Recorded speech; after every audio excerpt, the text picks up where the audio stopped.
يا جدعان يا ريت تعملوا اشتراك في القناه عشان الفتره اللي جايه ههتم بالقناه جدا كانها نحب اللي هيجي في المستقبل ان شاء الله. كمان ناوي اغير اسمها واعمل فيها شغل كتير، والقناه هتكون شبه خاصه لملخصات افلام الرعب والاكشن، ده اللي ممكن يحصل على حسب الاحصائيات وكده يعني، وممكن اي حاجه تتغير، بس يا ريت تعملوا اشتراك في القناه. وبيبدا الفيلم في مدينه ريفيه مشهوره بمهرجان سنوي اسمه مهرجان رجل الجبل، والمدينه في الوقت ده كل سنه بتكون مليانه سياح ومليانه مذيعين، والدنيا بتكون خربانه وكل الناس بتكون متنكره. وفي يوم بتكون المذيعه اللي جايه علشان خاطر تغطي الحدث بتجري في الغابه وبتعمل رياضه، وتلاقي قدامها واحد من اكل لحوم البشر، ولما بتشوفه بتتخض، وبعدها بتفتكره تبع المهرجان فبتحاول تمشيه من طريقها علشان خاطر تكمل جري، لكن الراجل بيهجم عليها وبيقطع لها صوابعها، فالبنت بتخاف وبتطلع تجري وهي بتصرخ، ووقتها بتلاقي راجل كبير جاي عليها وبيحاول يطمنها ويساعدها، لكن فجأة الراجل ده بيطلع من معاه بلطة وبيقتل بيها البنت، وبعد شوية الوحوش بيوصلوا للبنت، فالراجل بيقول لهم خدوها على البيت بسرعة. ولما بيروحوا البيت هناك بنعرف ان الراجل ده اسمه مينورد، وده يعتبر القائد بتاعهم او الطعم مثلا او الواجهة بتاعتهم للعالم الخارجي. ووقتها مينورد بيزعق فيهم بسبب انهم لما بيقتلوا حد بيسيبوا اعضاء منه او بهائم مرمية في نفس المكان اللي قتلوه فيه، وحاجة زي كده ممكن تبقى خطر لانهم خرجوا من الغابة العميقة وحاليا هم قريبين جدا من المدينة والشرطة، وده اللي ممكن يخلي اي حد يكشفهم بسهولة. وبعد المحاضرة دي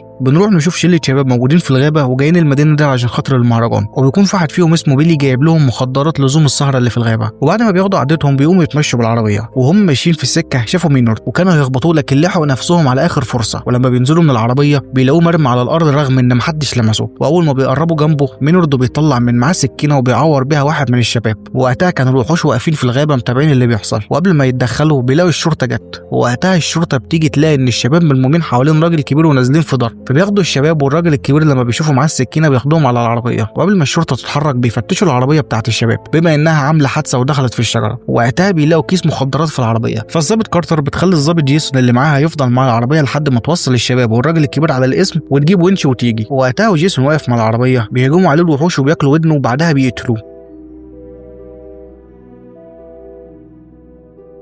وعلى بالليل بقى بتكون الشله كلها في الحجز، ويكونوا كلهم خايفين لان كميه المخدرات اللي الشرطه لقيتها لو اتعمل بيها قضيه كلهم هيطلعوا من المدرسه الخاصه اللي هم فيها، وكمان اي فرصه او منحه لجامعه كويسه هتطير من ايديهم، وكمان لو اتخرجوا ممكن ما يعرفوش يشتغلوا في مكان كويس. فوقتها الشله بتقنع بيلي انه يقول ان المخدرات بتاعته، وفعلا بيلي بيقول للظابط كلارك ان المخدرات دي كلها بتاعته هو لوحده وان اصحابه محدش فيهم كان يعرف عنها حاجه. وفعلا الظابط كلارك بتخرج باقي الشله وبتسيب بيلي ومينورد واحد تاني سكران اسمه موريس كان نايم في الزنزانه، والشله بعد ما بتخرج من القسم بيروحوا اوتيل يقعدوا فيه، وكلارك بقى وهي في القسم على الكمبيوتر بتعرف ان مينورد مطلوب للشرطه من اكتر من 30 سنه ومن ساعتها وهو هربان، فعلى طول بترن على حد اعلى منها وبتقول له ان مينورد معاها في الحجز، فالجهه اللي هتاخده بتقول لها تمام وانهم هيجوا بكره الصبح ياخدوه علشان خاطر يتحاكم على القواضي اللي عليه. وقتها مينورد بيبص لكلارك وبيقول لها ده لو طلع عليك الصبح اصلا. وفعلا بعد شويه بتيجي الوحوش على المنطقه وبيفصلوا الشبكه عن الشارع اللي فيه القسم، وبعدها بيدخلوا القسم لكن بتاع الامن بيشوفهم في الكاميرات، ولما بيروح علشان خاطر يمشيهم بيمسكوه بيموتوه متكهرب، وبعدها الكهرباء في المدينه كلها بتفصل، وبتحاول كلارك انها تشوف ايه المشكله اللي حصلت وبتطلع الراجل السكران من الزنزانه علشان يقف حراسه لحد ما تروح لاوضه المولد.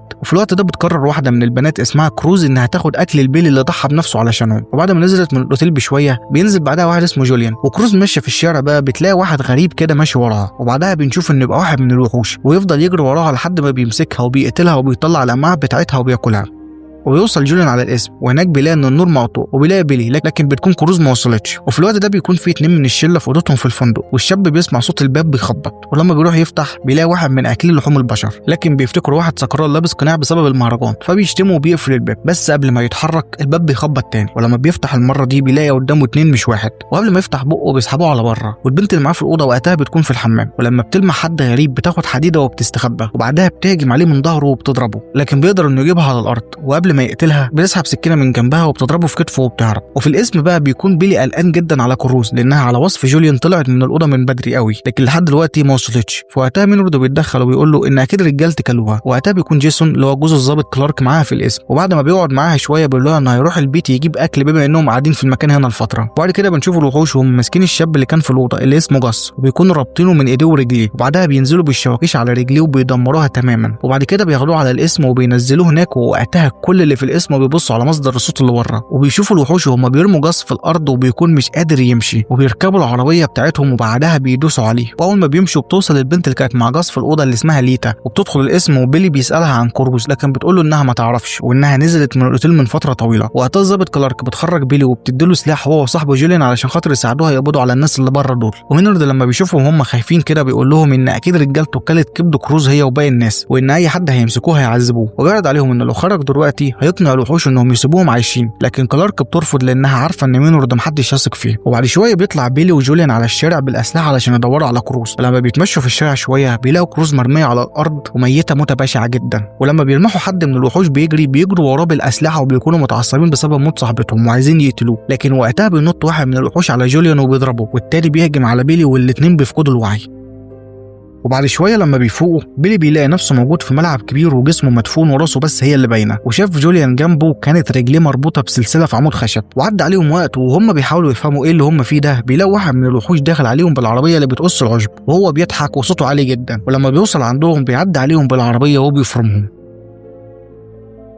وبعد ما بيعدي شويه وقت والظابط كلارك مش بتلاقي حد من الشباب وصل، بتخلي موريس اللي كان سكران يركب عربيه ويروح يطلب بالمساعده من اسم الشرطه القريب منهم، وبيمشي موريس بالعربيه، لكن وهو ماشي بيدوس بالعربيه على سلك شائك والعربيه بتتقلب بيه ويفقد الوعي. ولما بيفوق بيلاقي نفسه مربوط وبيتحط في برميل، والوحوش بيحطوا البرميل ده على النار وبعدها بيولعوا في الدكان اللي كانوا فيه وبيحاوطوا البرميل بانابيب علشان تنفجر فيه وبيطلعوا من المكان. وطبعا المكان ده هو سوبر ماركت جنب الاسم. كلارك لما بتشوف النار بتحاول تشوف لو في حد في المكان ولا لا عشان خاطر تساعده، ولما بتمشي بتسيب ليتا مع مينورد اللي وقتها بيستغل حاجه زي كده وبيفضل يزن على دماغ ليتا انها تخرجه من هنا، وفي المقابل هيسيبها تمشي من غير ما حد يلمسها. ولما بتجري كلارك على الدكان وهي ماشيه في السكه الانابيب بتنفجر وبتطير من مكانها. وفي الاسم بقى ليتا للاسف صدقت مينورد وبتخرجه من الزنزانه، ولكن اول ما بيخرج بيضربها وبيفقع لها عينها الاثنين، وبتحاول ليتا انها تهرب منه في الشارع وهي مش شايفه حاجه، وبيطلع وراها وكان لسه هيقتلها، لكن بتيجي كلارك وبتضربه طلقه في كتفه وبترجعه على الحجز تاني، وبعدها بتحط شاشه على عين ليتا. وبعد شويه كلارك بتشوف عربيه جوزها في الشارع، فبتطلع على العربيه وهي خايفه لا يكون جوزها مات، واللي وقتها ما كانتش تعرفه ان باب العربيه كان مربوط بسكينه وخيط،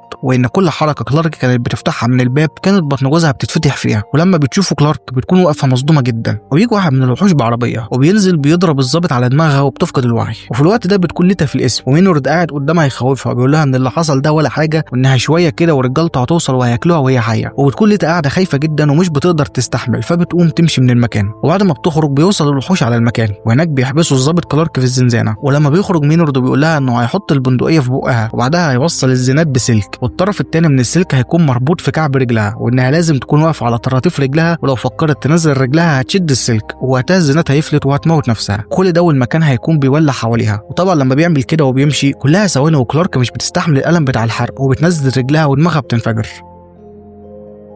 وعلى الطريق العمومي بتكون ليتا ماشيه وهي بتصرخ علشان حد يجي ينقذها، وبعد شويه بتسمع صوت عربيه جايه عليها وبتطلب منه المساعده، وبنشوف ان اللي في العربيه واحد من الوحوش وبينزل ياخدها في العربيه. ولما بتدخل العربيه بتلاقي جنبها مينورد، ولما بتسمع صوته بتنهار. وبس على كده. ما تنساش لو عجبك الفيديو يا ريت تعمل لايك وتشترك في القناه علشان الفتره اللي جايه هيكون في حاجات رايقه جدا على القناه هنا. وبس على كده.